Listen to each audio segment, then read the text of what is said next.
Ogene o maveri akpo. Ogene lesiwo. Urokoro moyo. Inina wodi mo. Okoro wo usio babu. Orile.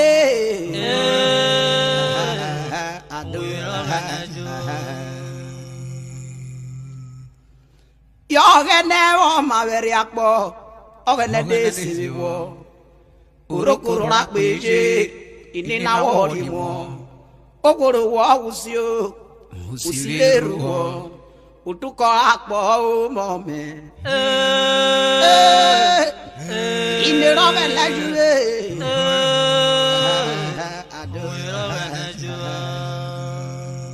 Do. Imigwo no dia akiri jona.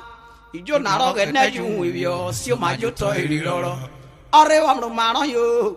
Keburi ne nive o babudu. Wala si we roge nejiro. Orokoro. Aye konga controller. Robo woriru ayayo baru.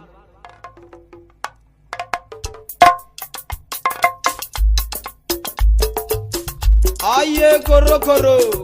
Akpongu nwere. Okworu wo no kesiwe. Aye gwo no wekwe. Oyibo ni God fasting. Abi na bi so koko. Aso.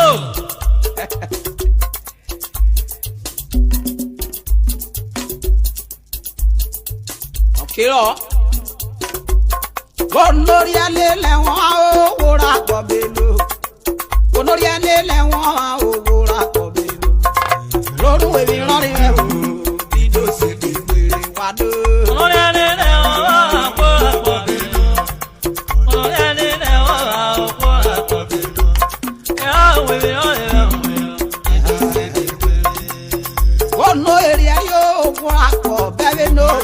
Korho do owora kobelu. Awe bi rori e o. Indo se di were wado.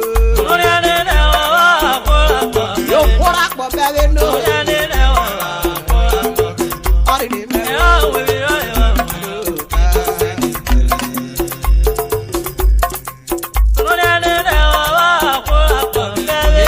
Mune ọmọ ṣayé lọ́sọ̀ láti lè máa dé. Yóò fọ́ra pọ̀ bẹ́ẹ̀ lọ. Ọ̀rẹ́ ni mẹ́rin. Àwọn wẹ̀rẹ̀ ìran rẹ̀ wẹ̀. Yẹ̀rọ àwọn wẹ̀rẹ̀ ìran rẹ̀ wẹ̀. Indo sì di Kwere ogun lure. Kwere oguro ado ma. Korokoro Indo se di Kwere. Hey, ni pe o. Indo se di Kwere. Oti aye Urhobo. Indo se di Kwere. Korokoro mere. Indo se di Kwere. Mere so Urhobo me koro. Ayo Indo se di Kwere. Le mo akora wa na Urhobo. Indo se di Kwere. Yo mi ara bu inde wi awi yo to. Korokoro Indo se di Kwere. Ya wo kalu yo. Let's go Indo se di Kwere. But before I proceed, turn your Bible with me to the book of Genesis, chapter 1, verse 27. Bande said, "Your father will be your father." Evangelist of Ege Ayonwe, or you will meet me.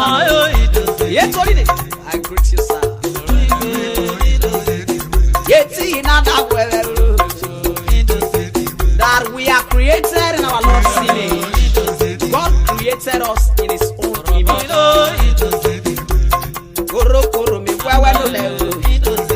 That's you and I, in fact, all of us. None of us is a true reflection of that image. What they'll tell you.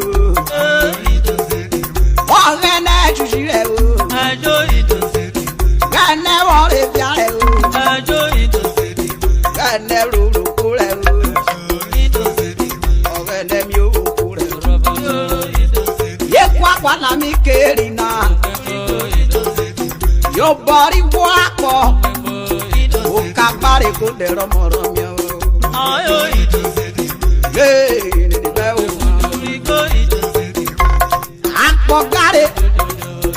Ogare ipo akpo ewo goswo ye wa na dokoro yo yo bore lu si o se ko yo Korho ere loruwe onera we re buru we me yo popo oju ewa yo ọ̀rọ̀ rẹ̀ ojú ewọn yo mẹ́tọ́ bọ̀ wá lẹ́sì ọ̀kẹ́ nemu mi rere ṣe yóò tọrú tó ebi o ìrànwọ́ ire rọ ọ̀bàrò ó máa yọra ọ̀pẹ̀rẹ̀ máa bá yẹ̀rànwọ́ ebi gbó bọ̀yàn yìí náà yóò wórí bọ́tù mẹ́ o àwọn ebi mẹ́rin kọ́ yọra rẹ̀ ọ̀rọ̀ tó bọ̀ máa dábẹ́ yìí sẹ́tífíkẹ́tì mi wọ́n tọ́ ní síkú ìbí sami kẹwọ́ pin náà kórè kóró kẹrẹ àwọn èrí mẹ́rin kọyọ̀ rírò tí wò sí náà kó ẹ̀rá ẹ̀kẹ́ wọ̀ gbogbo ìfìyà Urhobo mẹ́wàá rí ẹ̀rẹ́ ọ̀rọ̀ wọ́n tó kó ọ̀rọ̀ wọ́n tó kó dé orí èso òkúra wọ́n tó àmì yóò rí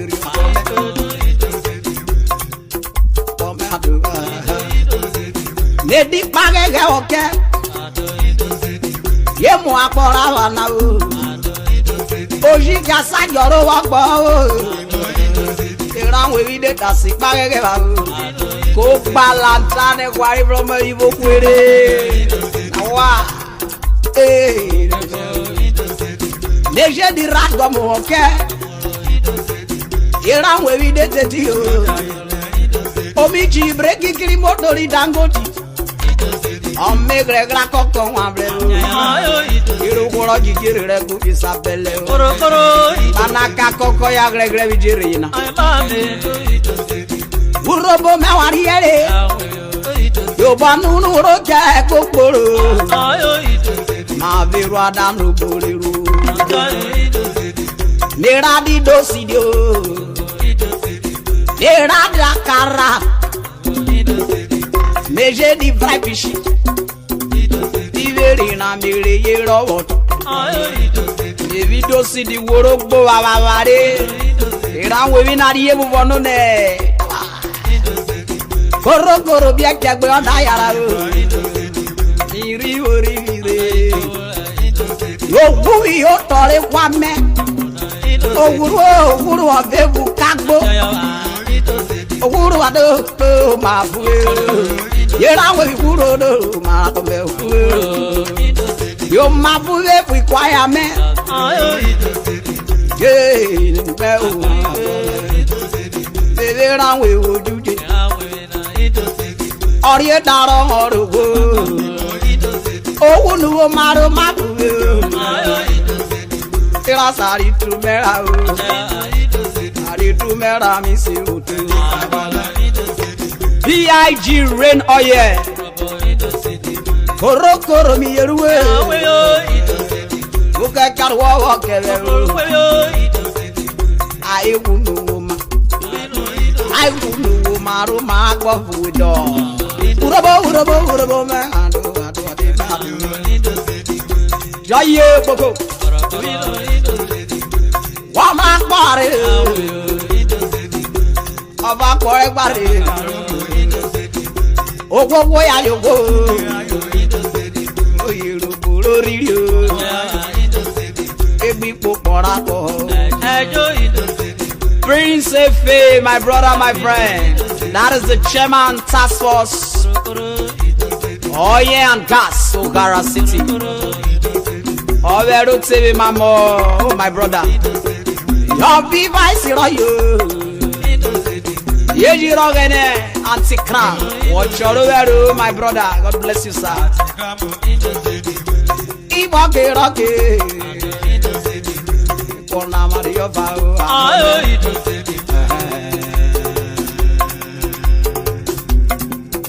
Yoye. Onoria lele won wa ora ko belu. Kono erin are wo ora ko belu. Roru we bi ran le o. Indo si di were wado. Oyanele wa. Ebi ko akmayo. Koro. Obelo.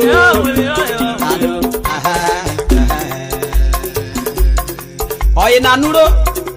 Oh, young professor. Aidi ubiri. Obish. Korokoro yeruwe ogwarine.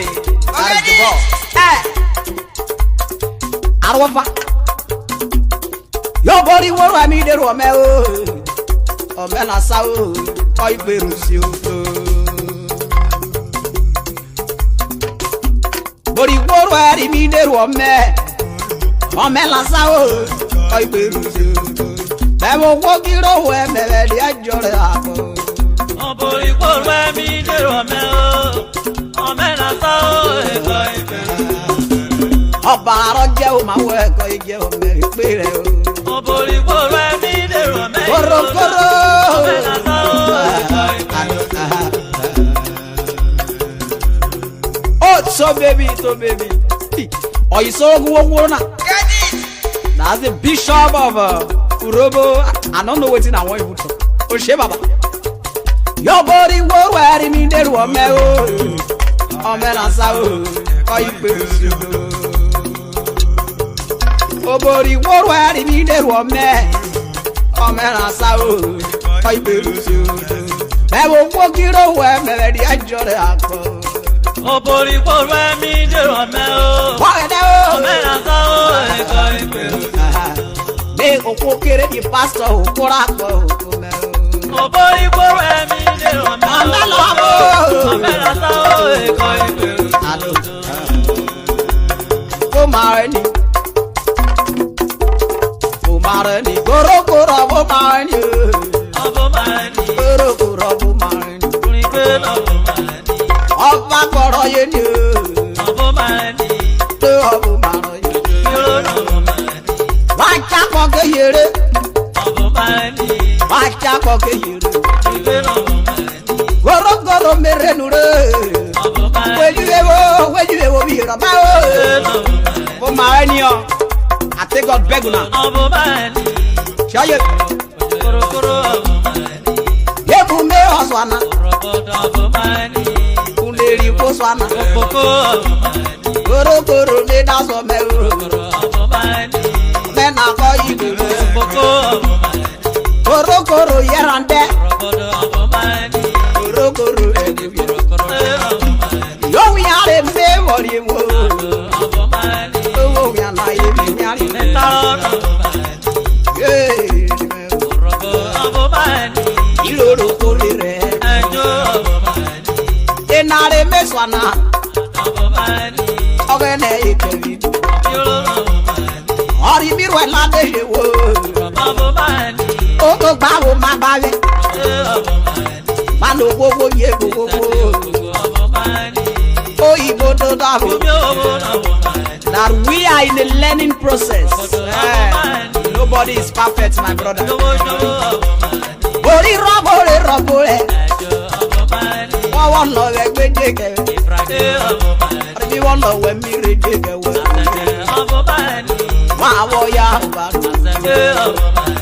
o barisa igwe Ọbọ̀ máa ní. korokoro yeruwọ o ṣe baba Ọbọ̀ máa ní. wọ́n kó bí wọ́n àròwọ́ tèmi Ọbọ̀ máa ní. korokoro yeruwọ Yóò ọbọ̀ máa ní. ládé bò lọkọrí ọkàrú ni Ọbọ̀ máa ní. ọ̀nà àmàrí ọba Ọbọ̀ máa ní. ayé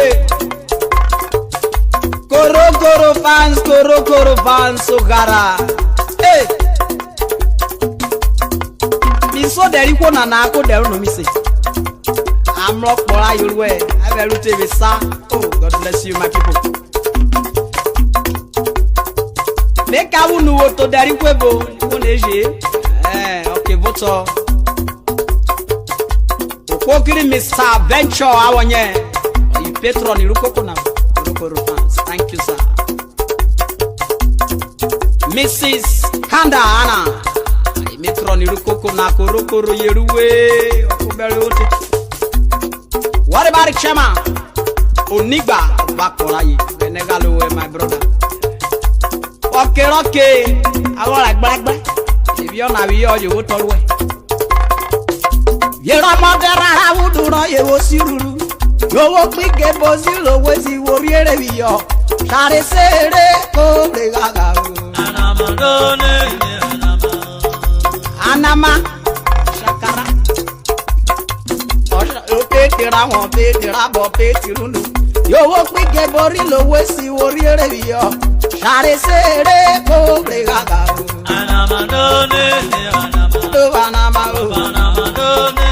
Kedere kame wanama yo. Waya me wanama. Kiseru le me wanama yo.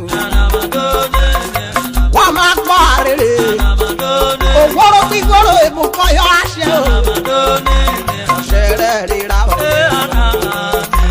Wagwala lese we.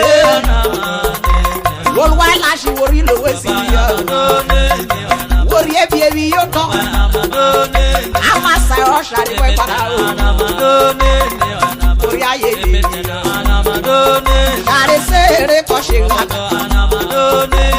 La dona shakara. La dona yanga. La dona panga. Kede kame bana ma.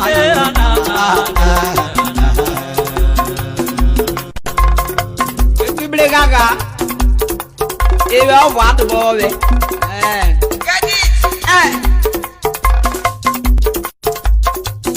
Yera madera uduro ye osururu. Owo pike bo silo wesi woriere biyo. Oshare sere ko bregaga.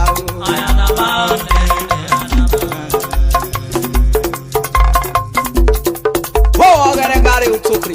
Big brother, Ushe baba. Orokoro yeruwe. Monte bedera wo bedera bo betirunu. Orio pike bera ye woriere biyo. Korho sere ko bregaga. Fire me wana mau. Kedere kame wana mau. Monte saroro bayo kure. Monte de saroro bayo kura yego. Oya di kebe brero gibo.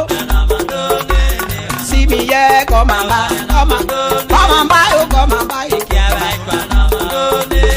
Fire me wana mau. Kedere kame wana mau. Kedere kame wana mau. Kiseru ni me wana mau. Akiga baro.